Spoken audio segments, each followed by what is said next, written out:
Apocalipse, capítulo 8, a partir do versículo 1. Meus queridos irmãos, é um privilégio muito grande nós termos esse tempo para meditar na Palavra de Deus, nesse livro tão especial, o livro da consumação, o Apocalipse. E falar aqui sobre os eventos que hão de acontecer. Então, você que está na casa do Senhor, nessa oportunidade, você tem um privilégio muito grande. É bem-aventurado quem lê, é bem-aventurado quem ouve, e é bem-aventurado quem guarda as palavras desta profecia. Amém? Então, você é bem-aventurado. A palavra de Deus nos diz assim: e havendo aberto o sétimo selo, fez-se silêncio no céu por quase meia hora. E vi os 7 anjos que estavam diante de Deus, e foram-lhes dadas 7 trombetas. E veio outro anjo e pôs-se junto ao altar, tendo um incensário de ouro, e foi-lhe dado muito incenso, para o pôr com as orações de todos os santos sobre o altar de ouro que está diante do trono. E a fumaça do incenso subiu com as orações dos santos, desde a mão do anjo até diante de Deus. E o anjo tomou o incensário e o encheu do fogo do altar, e o lançou sobre a terra. E houve depois vozes e trovões e relâmpagos e terremotos. E os 7 anjos que tinham as 7 trombetas prepararam-se para tocá-las. Amém. Tome assento, mas fique ligado na palavra do Senhor. Nós meditamos aqui, irmãos, sobre os selos. Eles começam no capítulo 6, e o capítulo 6 e o capítulo 7, ele fala sobre os selos.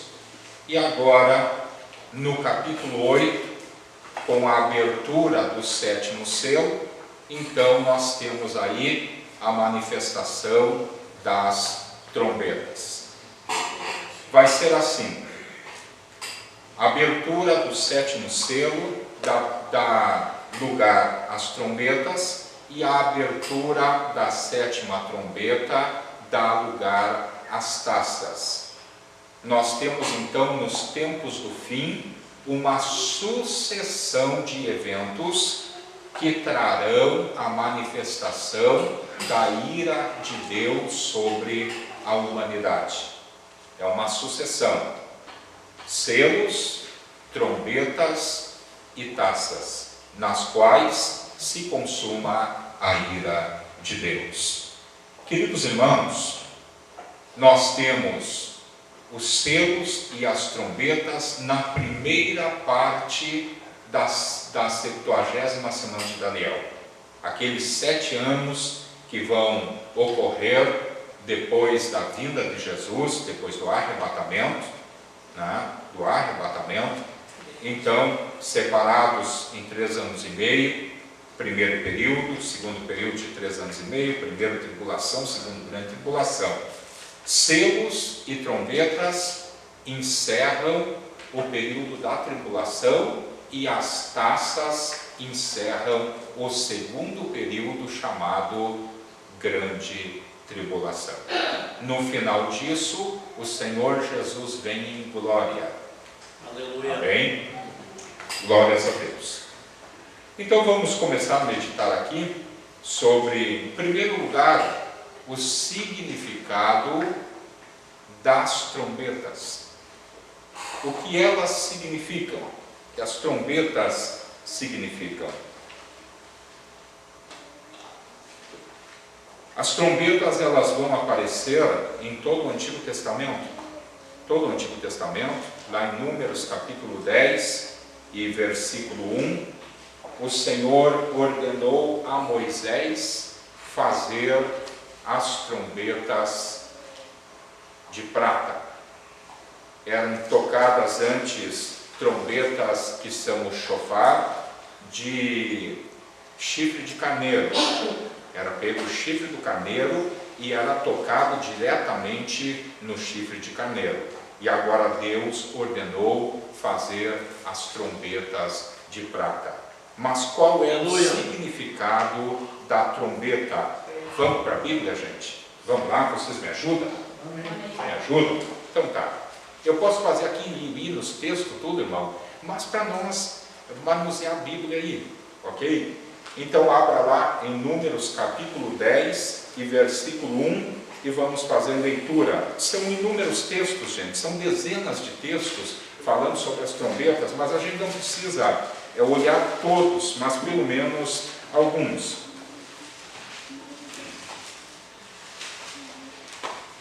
Quem encontrou, se coloque de pé e, por favor, faça a leitura para nós.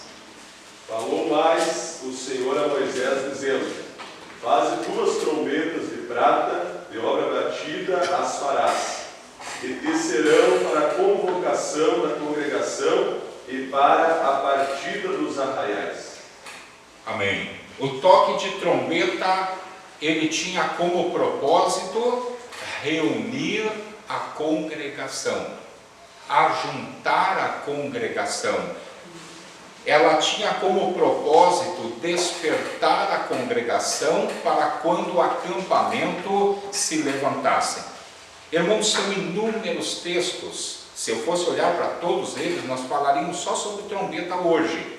Mas a trombeta, ela estava na mão do atalaia. O atalaia dava aviso da sua torre de vigia usando uma trombeta. E quando ele tocava a trombeta, ele estava avisando do perigo, que algo estava prestes a acontecer, algo perigoso estava prestes a acontecer. Então era dado um alerta através do toque de trombeta. O toque de trombetas aqui significa aquilo que Deus vai fazer. O tocar a trombeta significa o desencadear dos juízos divinos no tempo do fim. Então a trombeta vai soar. E irmãos, ela vai soar também no dia glorioso do arrebatamento. O arrebatamento, irmãos, ele terá alarido de anjo e voz de trombeta. Um anjo vai dar um alarido muito grande, um grito muito grande, uma ordem no céu muito grande, e a trombeta será tocada. Ok? Vamos para o texto da palavra de Deus. Eu estou pulando, irmão, porque são muitos textos, então nós não temos condição de avaliar todos. 1 Tessalonicenses, tradicional, texto sobre o arrebatamento, capítulo 4 e versículo 16. Primeira Epístola de Paulo aos Tessalonicenses, capítulo 4 e versículo 16. Porque o mesmo Senhor descerá do céu com alarido e com voz de arcanjo e com a trombeta de Deus, e os que morreram em Cristo ressuscitarão primeiro. Amém. Porque o mesmo Senhor descerá do céu, se refere a Jesus, com alarido, com voz de arcanjo, só tem um, e com a trombeta de Deus. Irmãos, o mundo não vai escutar a voz da trombeta, não vai escutar o alarido, o mundo não vai escutar nada disso. Mas a igreja, os salvos, os que estão esperando e apressando o dia da vinda de Jesus, porque quando você faz a obra de Deus, prega o Evangelho, você não só espera, mas você também apressa esse dia maravilhoso. Aleluia. Amém. Então, haverá o toque de trombeta. Aqui, a abertura do 7º selo, ela traz uma visão, e havendo aberto o 7º selo, fez-se silêncio no céu por quase meia hora. Esse fato aqui é um fato muito curioso e é um fato inusitado que haja silêncio no céu, porque, irmãos, não há silêncio no céu. Aqueles seres celestiais, eles voam diante do altar, os serafins, e eles louvam, e eles adoram, e eles glorificam ao Senhor. Irmãos, todo o tempo, mas diante dos fatos que sobrevirão, então existe um silêncio no céu. Um silêncio no céu por quase meia hora. Há um silêncio absoluto nos céus. Os anjos estão esperando para ver que ordem Deus vai dar, o que é que vai acontecer. Esse silêncio aqui, irmãos, é o silêncio que se faz antes do temporal. Antes que venha aquele temporal terrível, existe uma calmaria, um silêncio, e quando vê o temporal ele chega. Então, é o silêncio antes da tormenta. Nós temos aqui, agora, esta visão maravilhosa, e vi os 7 anjos que estavam diante de Deus. Veja que eles estavam preparados diante de Deus, assim é a visão, e foram listadas 7 trombetas. No Apocalipse nós vamos ter 3 grupos de 7 anjos. O primeiro grupo, irmão, o anjo ali significa mensageiro, significa pastor, ao anjo da igreja que está em Éfeso, ao anjo da igreja em Israel, Filadélfia. Anjo, nesse sentido, significa mensageiro ou pastor da igreja. É o primeiro grupo. O segundo grupo nós temos aqui nas trombetas, e o terceiro grupo nós temos nas taças. Então nós vamos ter 3 grupos de 7 anjos dentro do Apocalipse. 7, ele é um número simbólico. Todos sabem que no Apocalipse o 7 representa plenitude, totalidade, perfeição. Então, algo consumado, que conclui, concluído. Deus criou a terra em quantos dias? Em 6, e no 7º, Deus cansou. Então, a obra estava completa, a obra estava plena. O 7 fala de plenitude. E vi 7 anjos que estavam diante de Deus, e foram-lhes dadas 7 trombetas.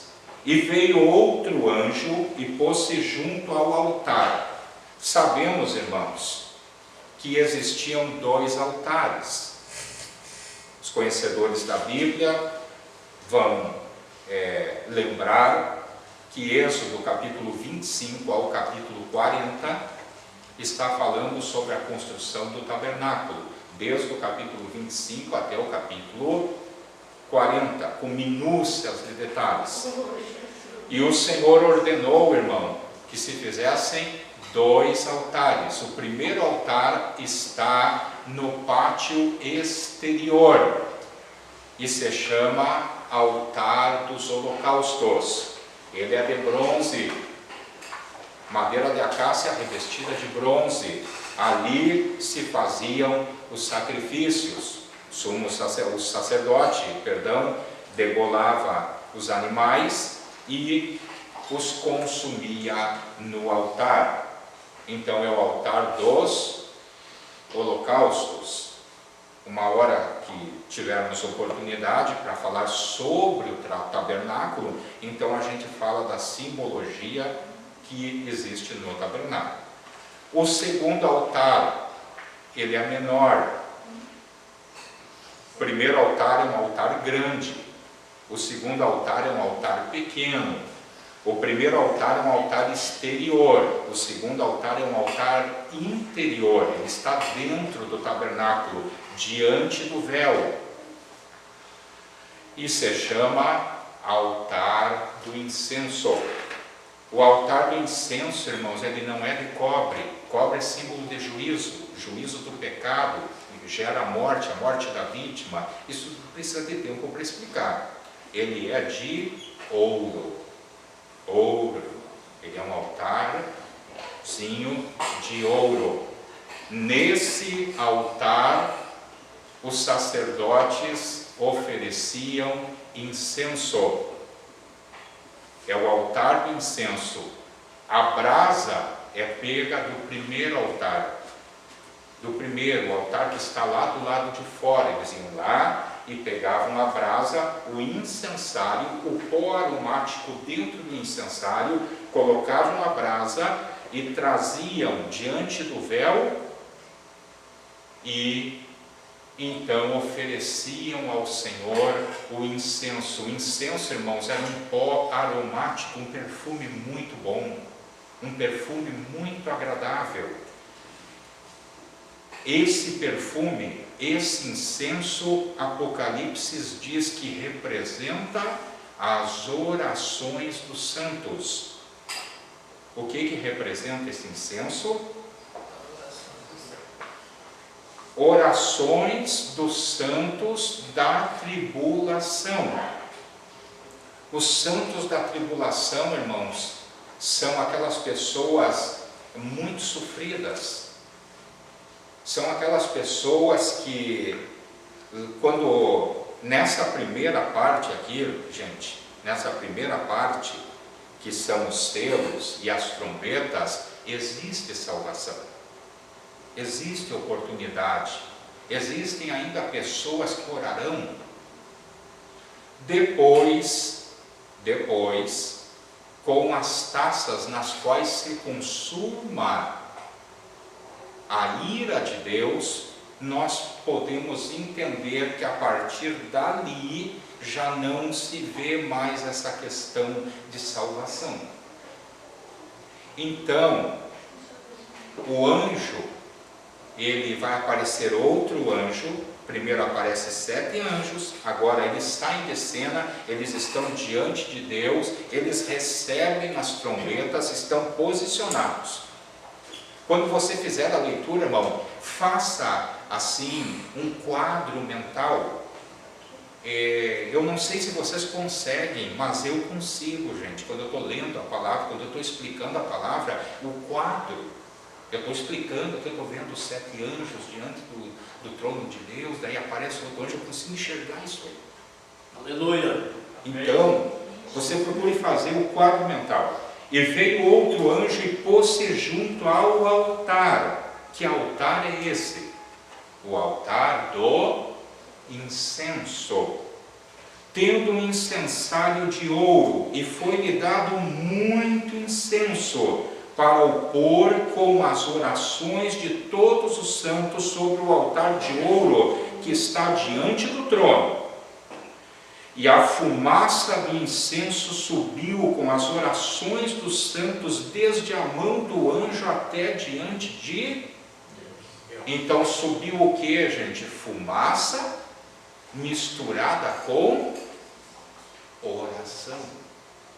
Subiu fumaça misturada com oração. Com oração. Com certeza o apóstolo João ouviu as vozes das pessoas que estavam orando, as vozes das orações, elas junto com a fumaça subiram diante de Deus. Irmãos, a oração é uma coisa muito forte, a oração, irmãos, é uma coisa muito poderosa, a oração é uma coisa muito gloriosa. As orações, irmãos, que elas sobem na presença do Senhor, é algo muito maravilhoso.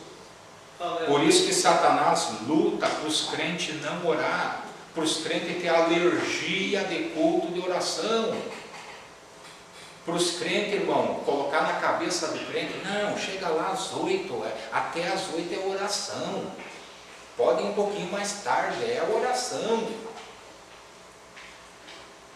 Não faça isso, não perca a oração, irmão.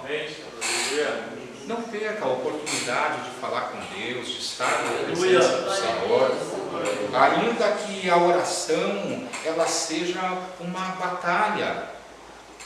Irmão, eu sentar ou de pé, sentado, de pé, e conversar meia hora com o João Luiz, não precisava fazer força nenhuma. Eu aqui fazer uma visita lá para o Jurandir, e nós meia hora, uma hora, se olhar e conversar, precisa fazer força, Jurandir? Vitor. Mas quando a gente vai falar com Deus, irmão, precisa.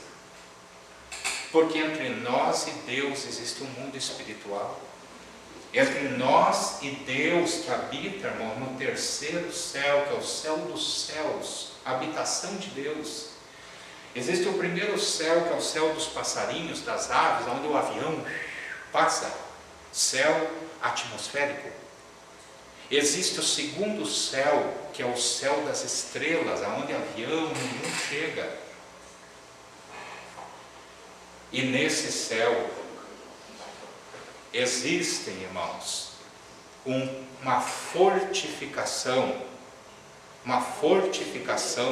do mal. Sempre disseram para nós que o diabo e os demônios estão no inferno. Sempre falaram isso aí, sempre disseram isso aí. Agora a gente vai fazer uma leitura da palavra. Vai fazer uma leitura, por exemplo, dos ensinamentos de Paulo. Paulo chama o diabo de príncipe das potestades do ar. Príncipe das potestades. Ele diz, a nossa luta não é contra o sangue, nem contra a carne. Ou seja, a nossa luta não é contra pessoas. A nossa luta não é assim. Mas contra as forças espirituais da maldade. Em que lugar? Nas regiões. Ele não diz no inferno, irmão.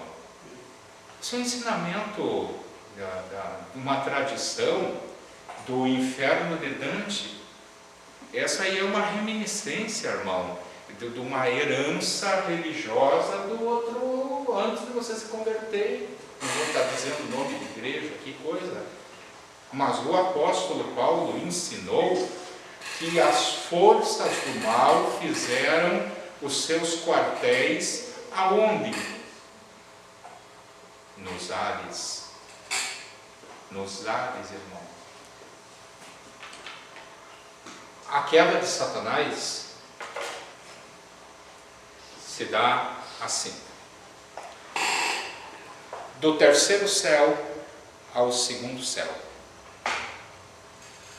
Do segundo céu, ai de vós, ó terra, porque Satanás foi lançado até vós com grande fúria, sabendo que pouco tempo lhe resta. Do céu de Deus para o céu estelar, do céu estelar para a terra e da terra para o lago de fogo.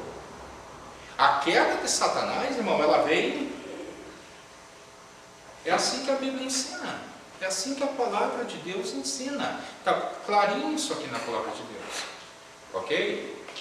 Então, irmãos, quando nós oramos, nós temos que romper, gente, cinturões de resistência. Existe resistência à sua oração. Existem cinturões que querem segurar as suas orações. Aí você vai lá para o livro de Daniel. Você vai lá. E você vai ver aquela batalha terrível que aconteceu nos céus. 21 dias de oração e jejum. Quando Gabriel chegou até Daniel, eu sou o mensageiro do Senhor, disse: homem muito amado, desde o primeiro dia que você inclinou o seu coração e orou ao Senhor, as tuas orações foram ouvidas. Aleluia. Mas houve batalha no céu.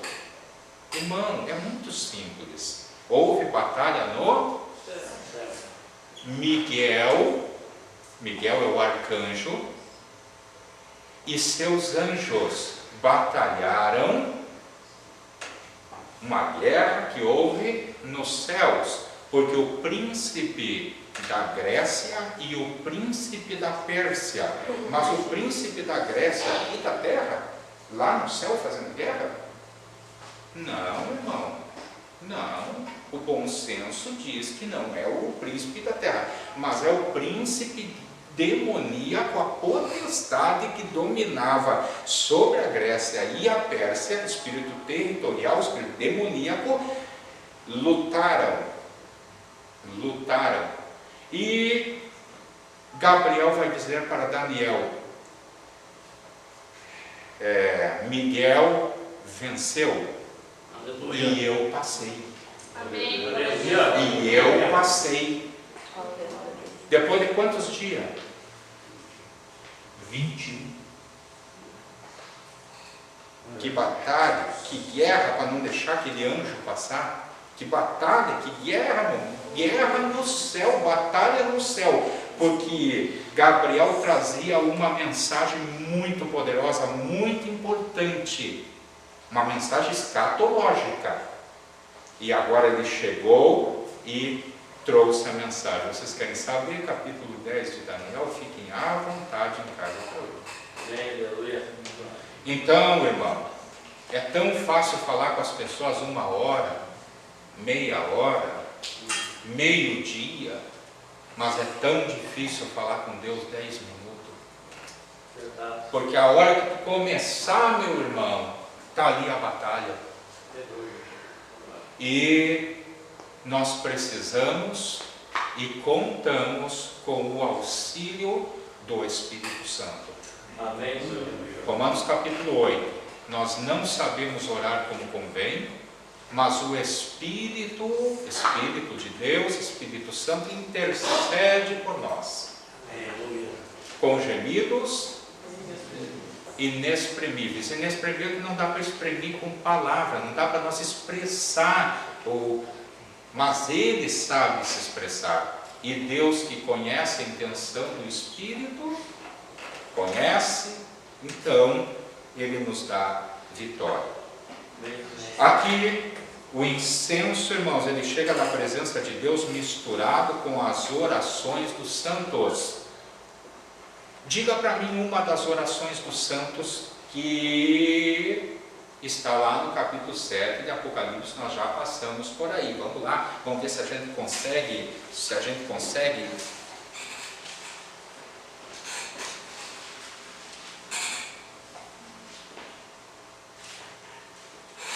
Até quando, ó Senhor justo juiz, não vingas o nosso sangue daqueles que habitam sobre a terra? E clamavam diante do Senhor, dizendo: até quando, ó Senhor justo juiz, o Senhor não vinga o nosso sangue daqueles que habitam sobre a terra?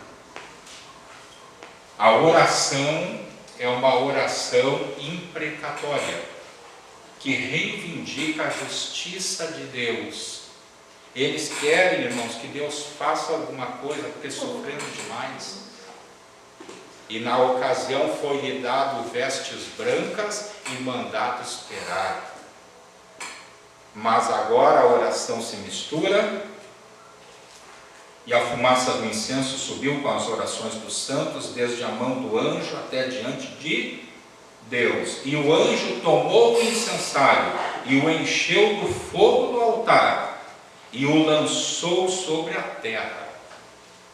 E houve depois vozes e trovões e relâmpagos e terremotos. E os 7 anjos que tinham as 7 trombetas prepararam-se para tocá-las.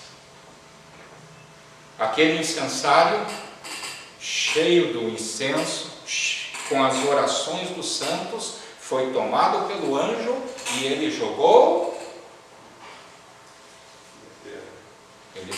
na terra.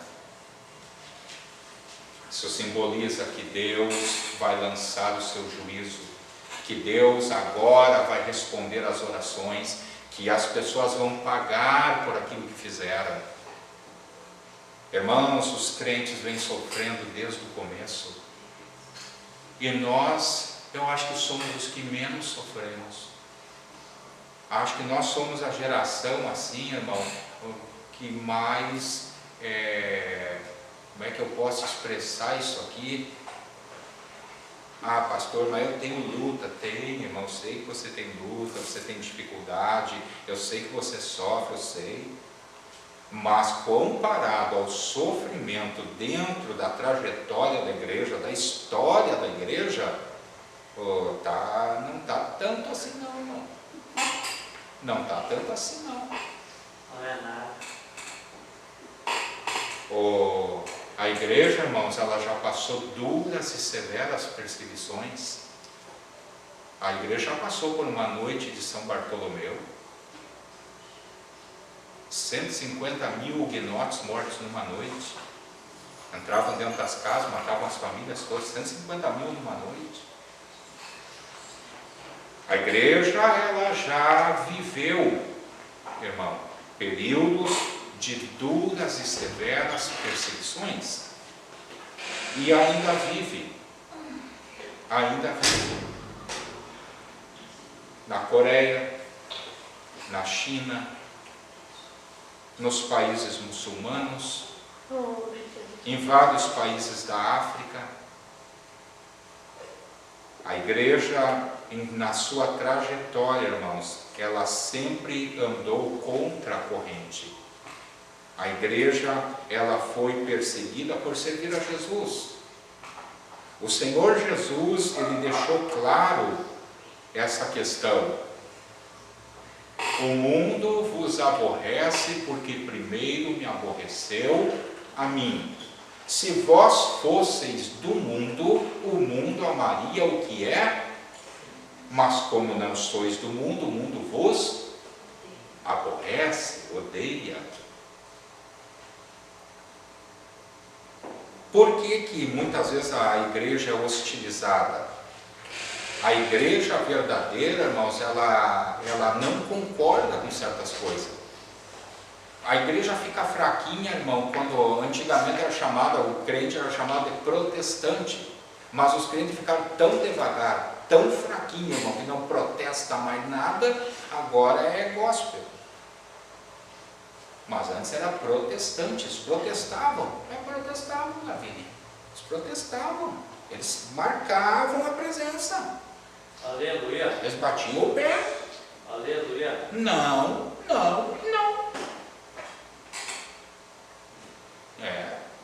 Não aceitavam qualquer coisa. Não aceitavam qualquer coisa. Irmão, e isso trouxe hostilidade. E isso trouxe tantas coisas. A posição firme. Então, o anjo tomou um incensário e o encheu do fogo do altar e o lançou sobre a terra, e houve, depois disso, vozes, trovões, relâmpagos, terremotos. E os 7 anjos que tinham as 7 trombetas prepararam-se para tocá-las. A primeira trombeta. Eu quero que vocês observem, primeira, segunda e terceira trombeta, terra, mar e águas. Nas taças vai acontecer a mesma coisa. A primeira taça sobre a terra, a segunda sobre o mar, a terceira sobre as águas. Observem isso, irmão, quando vocês estiverem fazendo a leitura. Vamos lá? E o primeiro anjo tocou a trombeta, e houve saraiva e fogo misturado com sangue. O que é saraiva? Granizo. Granizo misturado com fogo e sangue. Isso aqui já aconteceu.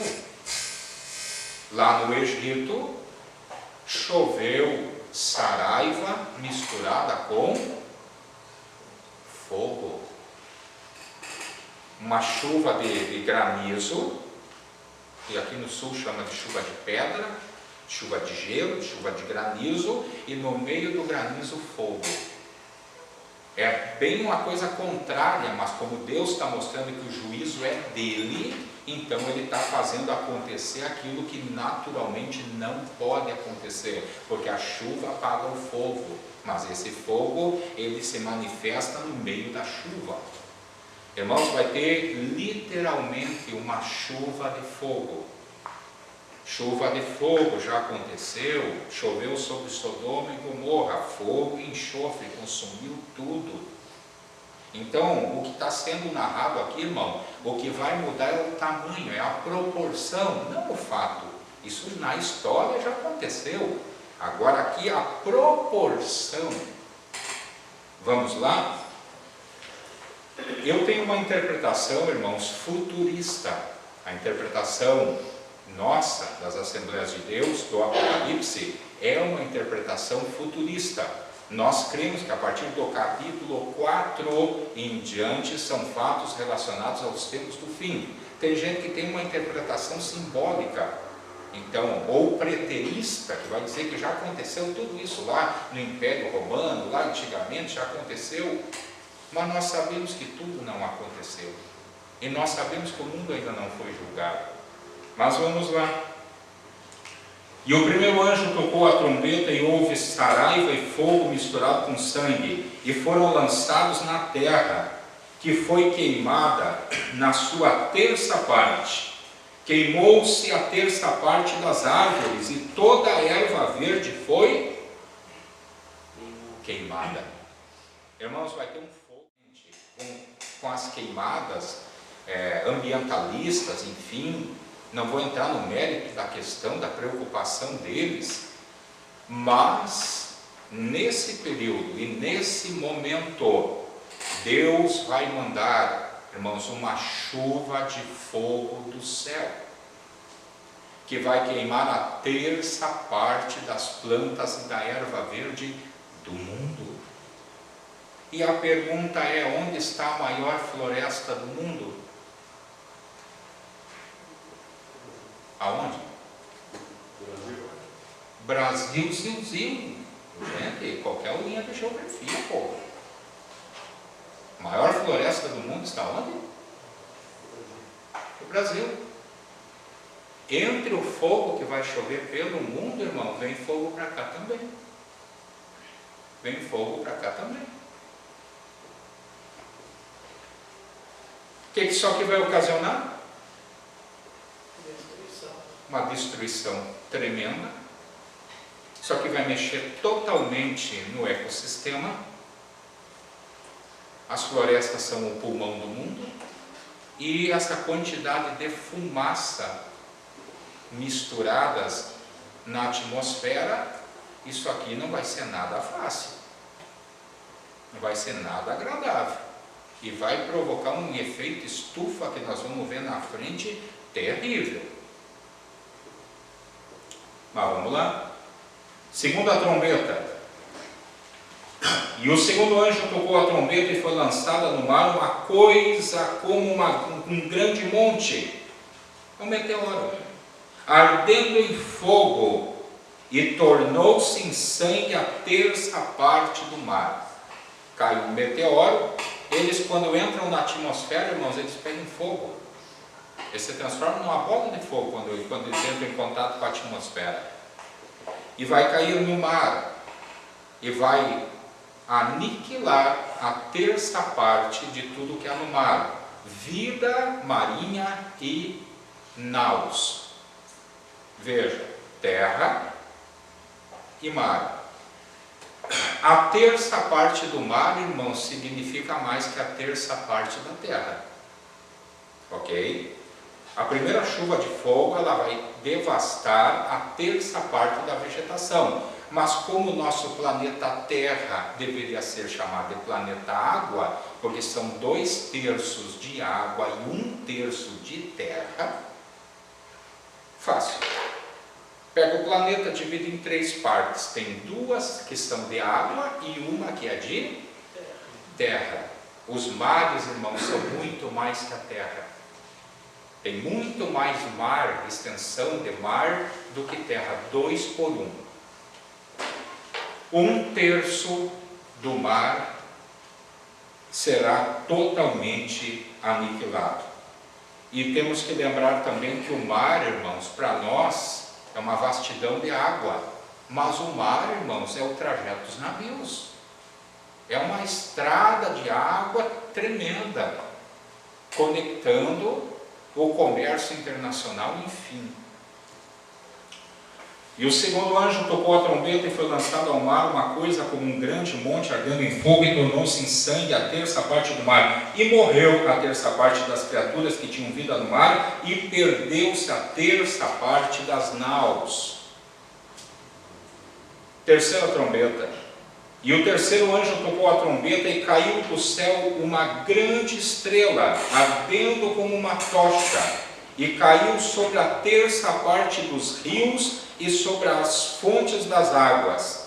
E o nome da estrela era Absinto, e a terça parte das águas tornou-se em Absinto, e muitos homens morreram das águas porque se tornaram amargas. Aí, se nós temos a maior floresta do mundo, nós temos a maior reserva de água os dois maiores reservatórios subterrâneos de água do mundo. Primeiro, chamado Aquífero Guarani. Estão todos, irmãos, boa parte deles estão sobre o solo do nosso país e vão indo. Essas águas, elas serão contaminadas pela queda desse astro que vai cair, que é um grande astro. Ele vai cair, com o impacto dele, ele vai até os lençóis freáticos e vai trazer uma contaminação sobre as águas. Essas águas já não serão mais potáveis. Irmãos, vocês não fazem ideia, você não faz nem ideia do oceano de água que nós temos debaixo da terra. Oceano, irmão, de água potável. Isso aqui, nesse período, será devastado. Hoje eu vou até a quarta trombeta. E o quarto anjo tocou a trombeta e foi ferida a terça parte do sol. Olha aí os astros que eu falei para vocês, que eles seriam feridos 3 vezes dentro do Apocalipse. E o quarto anjo tocou a trombeta e foi ferida a terça parte do sol e a terça parte da lua e a terça parte das estrelas, para que a terça parte deles se escurecesse e a terça parte do dia não brilhasse, e semelhantemente à noite. Os profetas lá no Antigo Testamento, irmão, em abundância profetizaram que nos tempos do fim haveria cataclismos como o sol, a lua e as estrelas. E isso vai acontecer. Então nós temos 1/3 do escurecimento do sol, da lua e das estrelas, e aqui nós temos um problema muito sério com a questão da fotossíntese. Ela depende diretamente da luz. Depende diretamente da luz.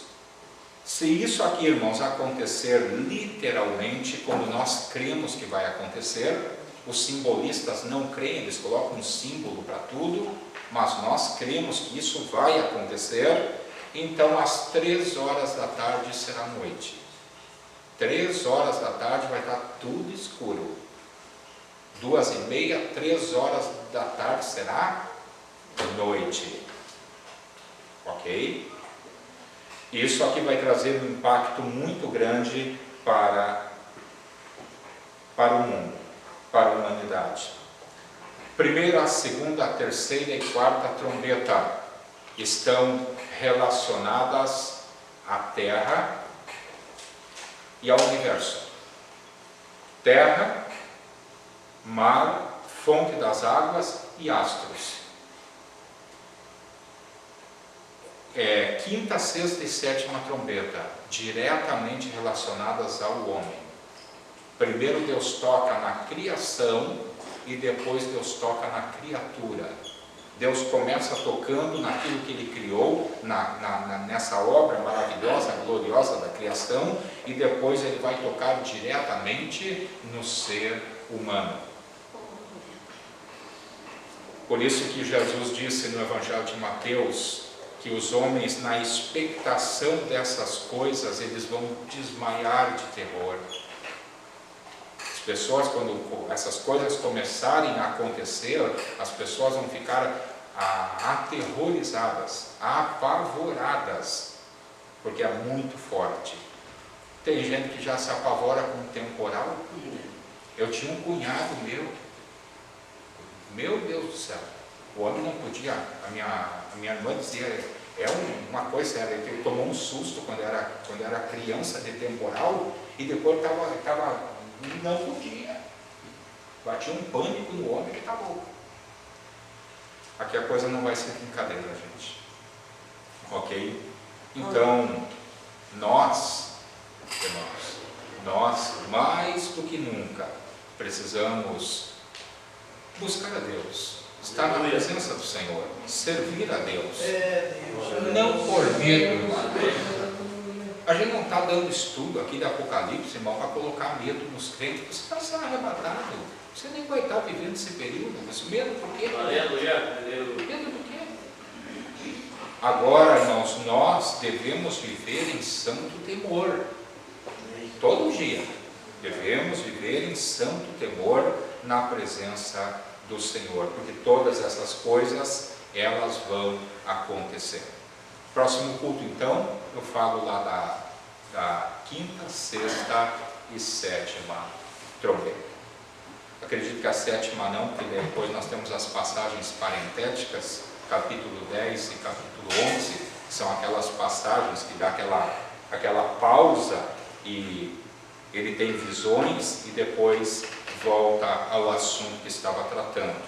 Lá no capítulo 10 nós temos a visão do livrinho e no capítulo 11 a visão das duas testemunhas. Ok?